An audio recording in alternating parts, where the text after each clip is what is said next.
Hello and good morning, you two. How are you doing? Hello. Good morning. Hi, good morning.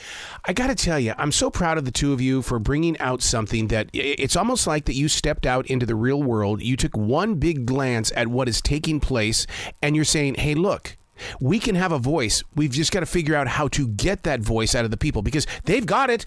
We can hear it in private circles, but it needs to become a part of the community. Yeah, absolutely.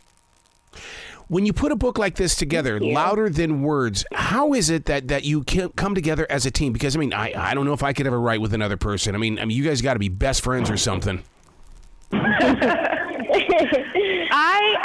So this is Ashley speaking. I actually love working together with other writers. The collaborative process just makes writing so much more of an enjoyable process for me because writing can be really, really lonely.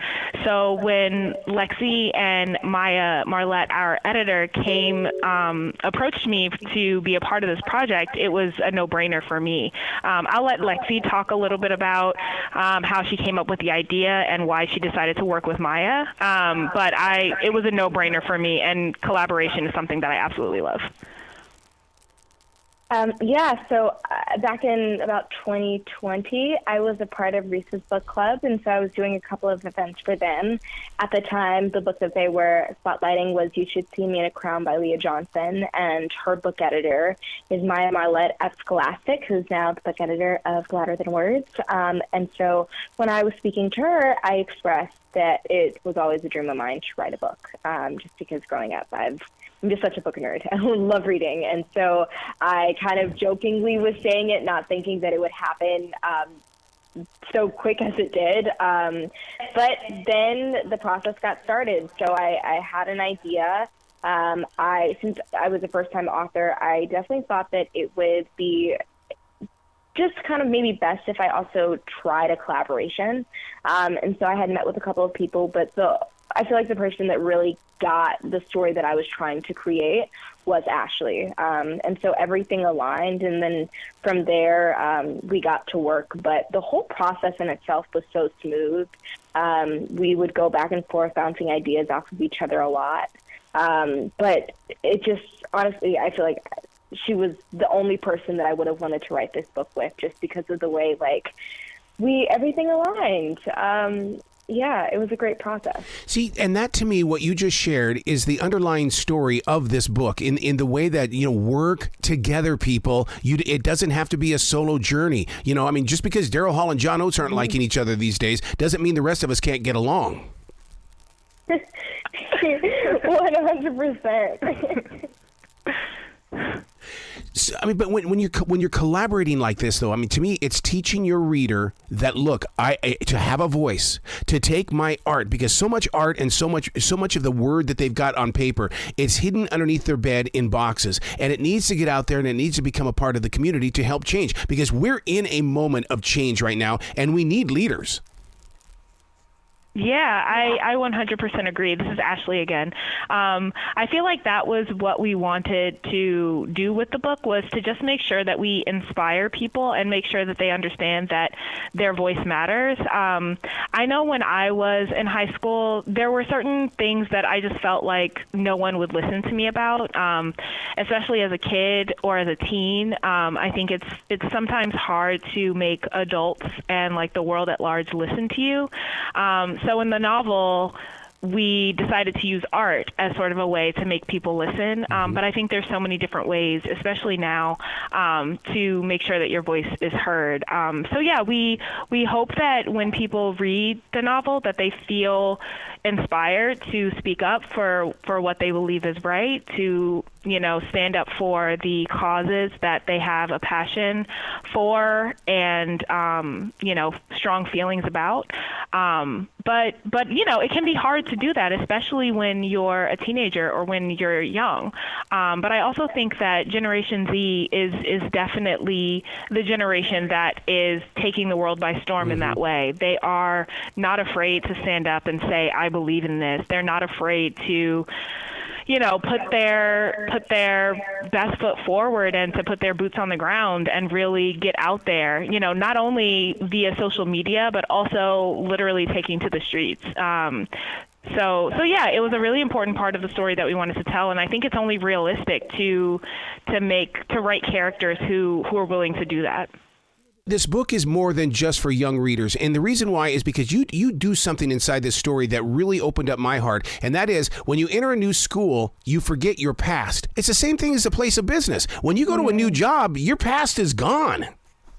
Mm-hmm. Yeah, that's a really great way to put it, actually. I definitely think that a lot of young kids, especially, I love the fact also that this is coming out in the summertime, because this is a great prep for kids that are going to new schools, are going to, leveling up to a different grade. But I think that's a really great point, is that sometimes you forget, or you're so quick to want to put everything behind you and to kind of create this new identity. It's a new chance to make new friends. It's a new chance to create a new perception that you hope that people will have about you. But still, that's sometimes not enough. Those things happen to you, and you need to acknowledge them and acknowledge the fact that they're a part of your story, but it's not the entirety of it. And so I think that's exactly what Jordyn is going through in that first year of, coming to Edgewood High. But I think that a lot of kids will be able to relate to it, especially as they go into the next new school year coming up.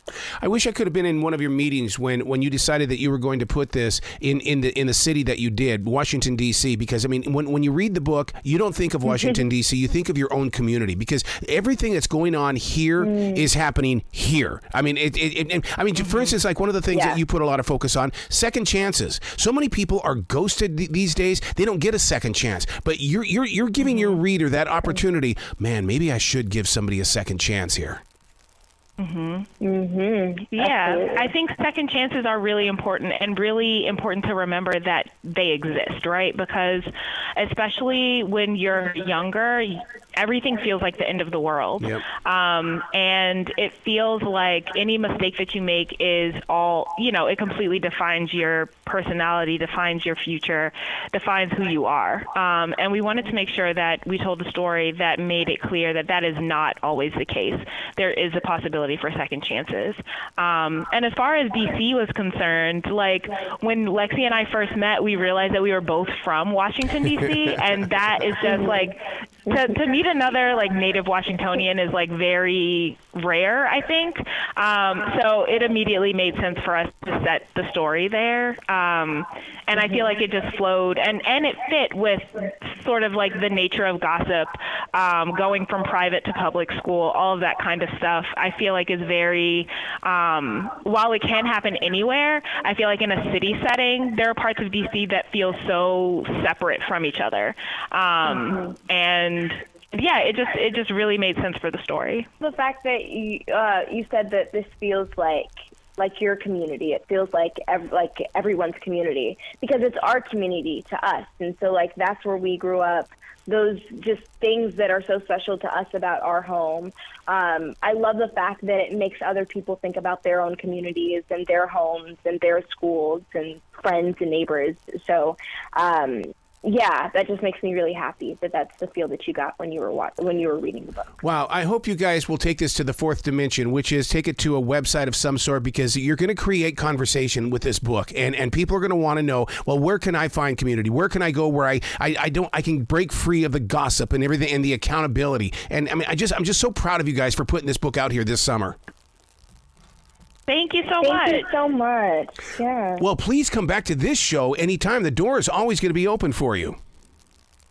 We appreciate that. Thank you. We love that. All right. Well, you be brilliant today, okay, you two? All right. Thank you so much. Thank you as well.